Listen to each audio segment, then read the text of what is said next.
Ang nasa rules ninyo, witnesses lang po ang nag-o-oath. Wala po kayong rules sa resource persons. What we call is, we cannot just trivialize. Kasi you're just a witness. You're a witness. Pareho na rin yung witness, resource person. They are not the same. Hindi naman ang budget ang punteriya ninyo. What you are trying to do is make a case for impeachment. Hindi ako namumulitika. Hindi ako ang problema ng bayan. So, you may try to destroy me, skin me alive. I will not allow myself to be subjected to an inquiry based on an empty privilege speech just so you can attack me.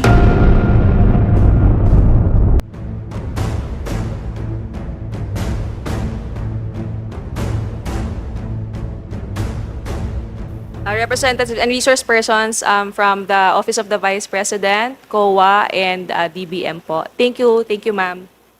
Mr. Chair? Yes, the Honorable Vice When you President. sent a letter to the Office of the Vice President, you attached a copy of the rules Okay. in aid of legislation. Yes po. Yes, sir. Nakalagay po doon na witnesses lang po ang ino-oath. Sabi niyo po ngayon sa amin, resource persons kami. Ang ano po, considered as resource person po. Ang ano po. Kayo po. Kaya nga po. Yes po. Lahat po ino-oath po. Yes. Apo. Nakalagay po sa rules ninyo, witnesses. Nakalagay po dito ngayon sa table, resource persons. Lahat po considered as resource person and witness. Lahat po naman kayo, lahat resource person pa eh. Wala pa naman po tayong tinatawag na, lahat po considered as resource person pa lang po. Right. Opo. Ang nasa rules ninyo, witnesses lang po ang nag-o-oath. Wala po kayong rules sa resource persons.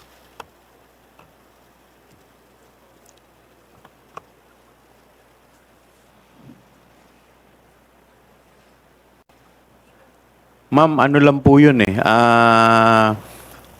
Yung term lang po yun eh. Pero considered as a resource person din po kayo eh. Yes, sir. Opo. Resource persons nga po Kayo nakalagay witness dito. din po at saka resource person po. Hindi niyo po sinabi na witness ako. Sinabi niyo po dito ngayon, resource persons. Ang nakalagay po sa rules ninyo, witness. Comsec, ano po yung pinadala po ninyo? Yun pong rules in aid of legislation.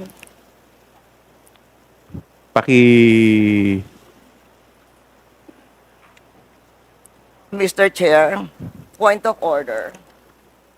What is the point of order of the Honorable Congressman Because this issue about Macapagal? witness, resource person, etc., etc. Ma'am, pakilakas lang po, hindi po marinig.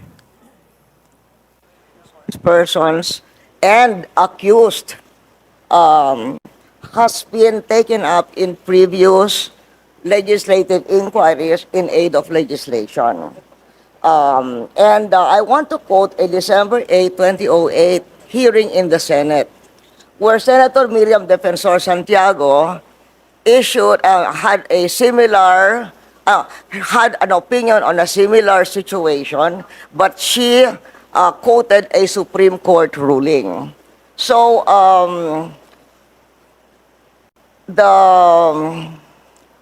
the Constitution provides that no person shall be compelled to be a witness against himself. The Supreme Court has repeatedly emphasized that there is a difference between a mere witness and the accused.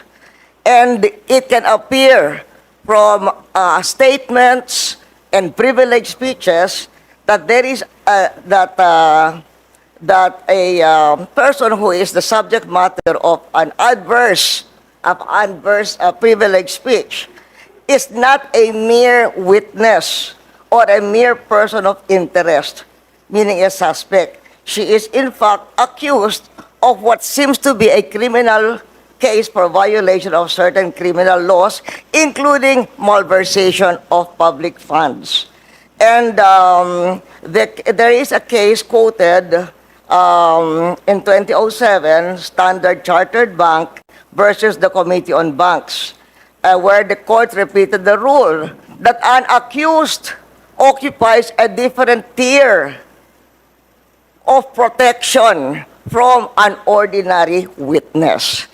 So, where the court said, Supreme Court said, whereas an ordinary witness may be compelled to take the witness stand and claim the privilege at each question requiring an incriminating answer is shot at him, an accused may altogether refuse to take the witness stand and refuse to answer any or all questions.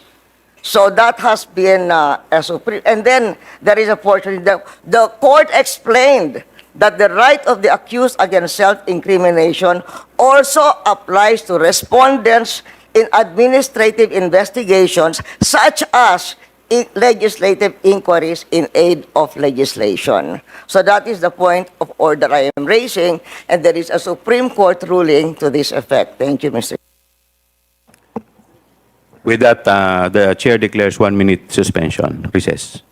Madam Congresswoman Arroyo, may I know if, may I be clarified if the tenor of your point of inquiry is referring to the sub judice case or rule? Referring to the sub judice case, but it is saying that when a witness, in fact, is in reality the accused. Ma'am, pakilakas po ng konti. Medyo hindi ko po... What he's saying is that if by the nature, for instance, of the privileged speech, if the witness is not a mere but the person being asked is not a mere witness or a mere person of interest, he is in fact the accused of what seems to be a case including malversation of public funds. And the court repeated the rule that an accused occupies a different tier of protection from an ordinary witness. So from given what Miriam Defensor Santiago said and the Supreme Court ruling that she's quoting, we cannot we cannot just trivialize. Kasi you're just a witness. You're a witness. Pareho na rin yung witness, resource person. They are not the same. The Supreme Court says they are not the same. And somebody who appears to be the accused has a different tier of protection from a witness. And in fact, can refuse to take the witness stand. Congressman Flores, you're recognized. Mr. Chair, this is an inquiry in aid of legislation and no one is technically accused of any wrongdoing here, Mr. Chair. Mr. Chair, look at the speech. Ma'am, Look at the please, speech, Mr. Chair, ma'am, the privilege. please wait to be Mr. recognized. Chair, may I request a Wait. 1 I will, minute I will- recess? 1 minute. 1 minute Thank recess you. declared by the chair. Yes.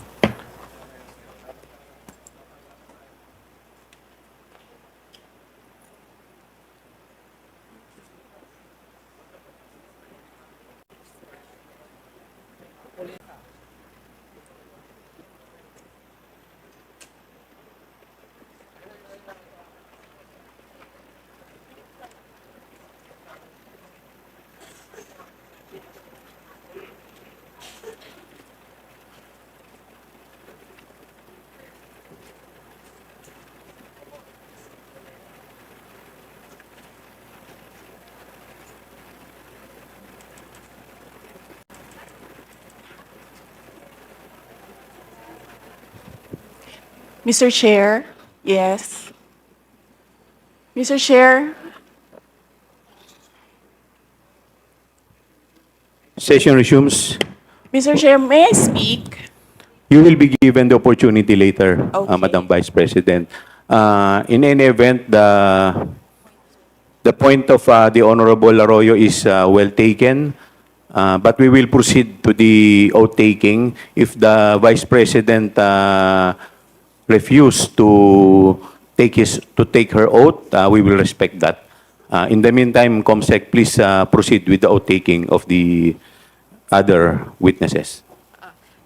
To all the other witnesses and/or resource persons, please stand up and raise your right hand, inviting the DBM, the COA, and other staff from the Office of the Vice President, Your Honor. Okay. Please your right hand.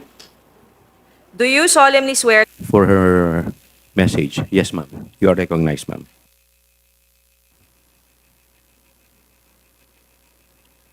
A message, sir, or my statement regarding the point of order? Message? Mga kababayan, ladies and gentlemen, Assalamualaikum, Warakmatullahi wa Barakatuh. Madayaw, mayong adlaw, kaninyong tanan. Magandang araw sa inyong lahat. The officials of the Office of the Vice President, as well as each and every one of our satellite office leads, were in receipt of a letter from the chairman of the Committee on Good Government and Public Accountability dated September 13, 2024, requesting our presence or that of our duly authorized representatives in today's initial deliberation with preliminary determination on privilege speech number 379. In view of the said letter, I am appearing before you today not only as the head of office, but more importantly, as the duly authorized representative of all officials of the OVP.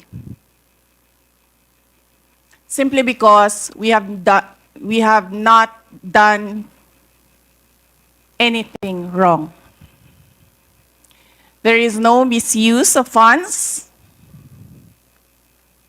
If there are audit findings, we shall gladly respond to them before the Commission on Audit.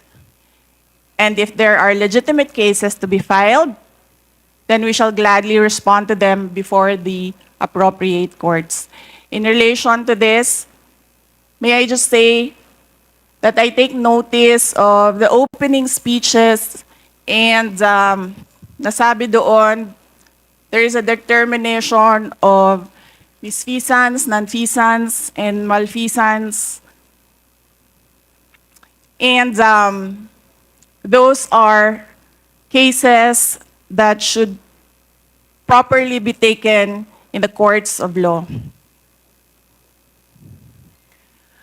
What we are witnessing now is no ordinary legislative inquiry. This exercise is a well-funded and coordinated political attack. This much is evident from the very words of the privileged speech that prompted this inquiry. A speech that simply meant to say, do not vote for SARA on 2028. It is clear to me that this inquiry is not about misused funds, accountability, or governance. Instead, it is solely aimed at discrediting my name and my office to prevent future political contests. I have publicly stated my reasons as to why I've chosen not to defend the OVP's budget proposal for 2025. I have narrated the issues I encountered in previous years, which can easily be confirmed by looking at the NEP, the GAB, and the GAA for fiscal years 2023 and 2024. Further, I have even shared the drama that transpired last year regarding the confidential funds. Hence, just as we have done last year, we again leave the 2025 OVP budget to the pleasure of Congressman Martin Romualdez. I am not asking for any special treatment, nor am I asking you to uphold any tradition. There is no disrespect. All I am saying is that you have the complete freedom to do whatever you wish with the OVP budget. If you feel that all the documentary submissions are not enough, then by all means, huwag kayo magbigay ng budget. Sa totoo lang, Hindi naman ang budget ang punteriya ninyo. Dahil napakadali naman magtanggal ng budget. What you are trying to do is make a case for impeachment. Hindi naman ako kakandidato sa nalalapit na eleksyon. Hindi ako namumulitika. Ang ginagawa ko lamang ay ang pagtupad sa aking oath of office at campaign platforms na trabaho, edukasyon, at mapayapang pamumuhay. Sinabi ko na noon at ilang beses ko nang inulit na hindi ako ang problema ng bayan na ito. Ang totoong problema ng bayan ay kagutuman, kahirapan, illegal na droga, kriminalidad, terorismo, hindi na sapat na healthcare, kalidad ng edukasyon, kawalan ng plano ng infrastruktura para sa disasters, at marami pang iba. So, you may try to destroy me, you can skin me alive and throw my ashes to the wind. But let it be known, you will find me unbowed. I will continue to serve the Filipino people no matter the personal cost or political intrigue. Having said that, I will not allow myself to be subjected to an inquiry based on an empty privilege speech just so you can attack me and do indirectly what you failed to do directly during the budget hearings. I therefore request this committee to terminate this inquiry for its clear lack of any proposed legislation or substantive matter for discussion. Shukran.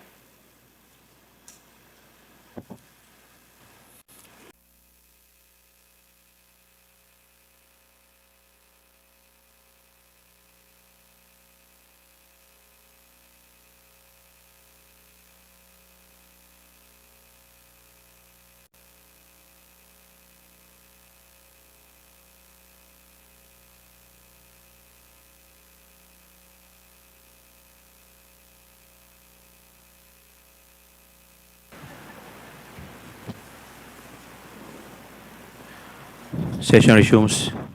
Mr. Chair, may I The request... Honorable Vice President is recognized. Thank you. May I request to leave the inquiry? Ma'am, pwede naman po, considering na hindi naman din po kayo naka-oath and alam naman po namin, marami rin po kayong ginagawa. The Vice President is excused. Thank you. Thank you po, Thank you, ma'am. everyone. Good morning. 1 minute suspensions declared by the Chair.